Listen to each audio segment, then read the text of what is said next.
Amazônia, uma terra de mitos e lendas, se torna alvo de uma das mais selvagens ocupações já descritas pela história.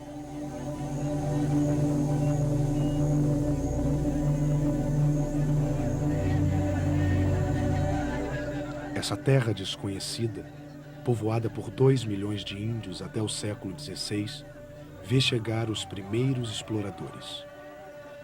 Espanhóis, portugueses, ingleses e franceses penetram na maior floresta do mundo, dando início a uma corrida desenfreada pela conquista da região mais cobiçada do planeta. Em nome do que chamavam ocupação justa, esses países evangelizaram à força e massacraram os heréticos selvagens, a fim de conquistar suas almas e suas terras.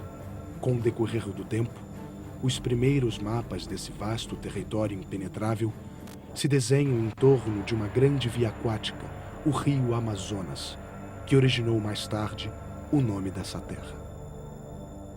Em 1822, o Brasil, já independente, toma posse desse oceano verde. A floresta virgem se torna objeto da cobiça dos homens e seu insaciável desejo de conquistas. O termo Amazônia é recente. Ela se chamava Grão-Pará no tempo da colônia. Então, a grande marca é que a Amazônia ela não fazia parte do Brasil. De fato, não fazia. Quando você olhava o Brasil do ponto de vista da colônia, você dizia, você vai para o Brasil ou para o Grão-Pará? Isso já era uma diferença. A grande luta nesse século é da chamada integração da Amazônia. A Amazônia tem que fazer parte do Brasil, do ponto de vista estratégico, pelas suas riquezas e pela importância da integridade nacional. Nós temos a nossa parte de vergonha, mas uma parte que nós nos recuperamos. Todos têm essa fase negra, e essa fase negra, o Brasil não fugiu dela. O Brasil sofreu uma exploração, os brasileiros, os autóctones, os índios brasileiros sofreram uma agressão violenta dessa entrada na Amazônia. No início do século XX, 99% da Amazônia ainda se encontra intacta. Mas no correr do século, a ambição desenfreada traz catástrofes econômicas, ecológicas e, sobretudo, humanas, que mudam a face do Brasil e do mundo.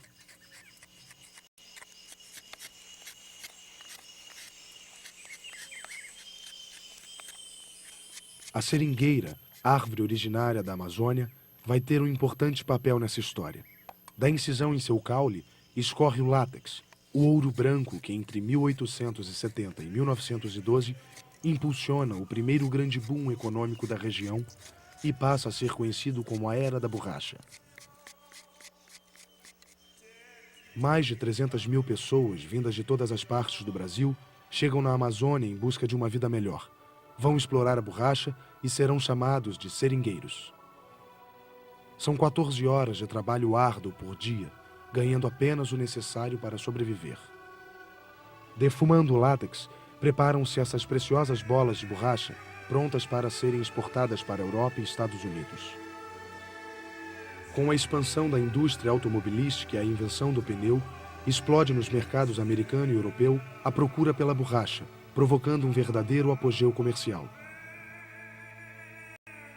Manaus se torna a capital desse apogeu, e os americanos e ingleses vão lutar para dominar esse mercado.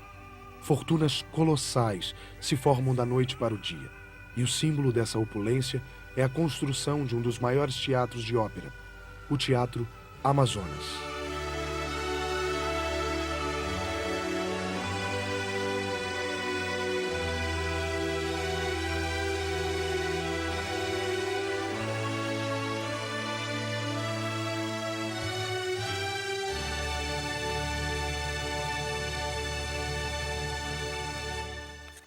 Em 1900, a Amazônia fornece 2/3 da borracha consumida em todo o mundo. Mas o primeiro ato de biopirataria desestrutura esse mercado. O botânico Alexander Wickham contrabandeia 60 mil sementes de seringueira para o Jardim Botânico de Londres. As consequências são desastrosas.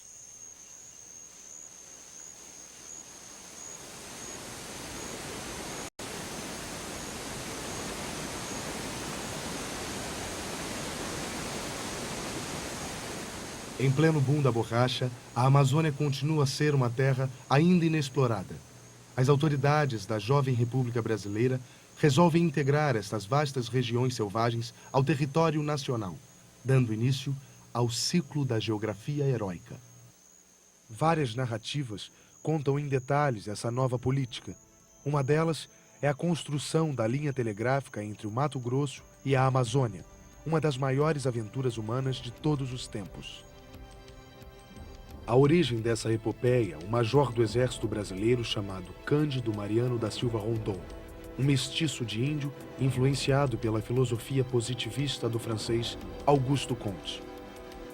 Em 1907, Rondon encabeça uma expedição de 300 pessoas, entre civis e militares.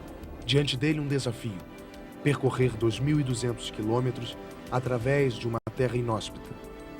Sua missão é dupla: construir nesta jornada linhas telegráficas estratégicas para ligar os diferentes centros de produção de borracha e integrar os selvagens à civilização.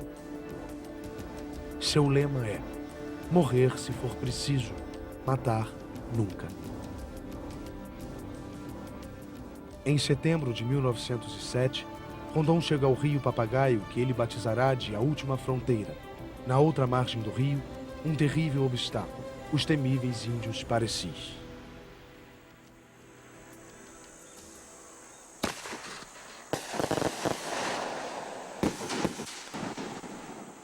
Um século mais tarde, os Parecis continuam dominando a travessia do rio Papagaio.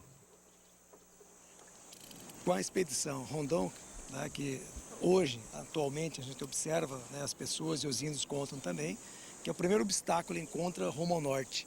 Então ele chega e estabelece uma base, né, atravessa, estabelece uma base, a base de sustentação estratégica para a linha telegráfica Tiariti, né, que vem de lá de Vilhena. Então você observa aqui um ponto importante, estratégico, que o Rondon vai estabelecer rumo ao norte. Desse pedaço assim, vou com aquele pedaço até Diamantino, da terra de Paz, pelo lugar que me mandaram afinal do meu pai. Meu pai era doutor Cepedião, dono da terra. Ele trabalhou com o Rondon. Trabalha com Rondon. O cacique Damião, aos 106 anos, é a única testemunha viva que presenciou a chegada de Rondon em sua aldeia. Nos diários de Rondon, encontramos o mesmo lugar, a aldeia do primeiro encontro de Rondon com os índios Parecis.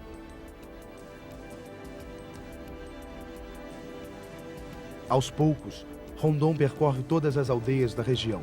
Acompanhado de cientistas, faz um estudo sobre a língua e os costumes desse povo. Com a ajuda dos Parecis, ele desbrava um dos lugares mais inóspitos do planeta.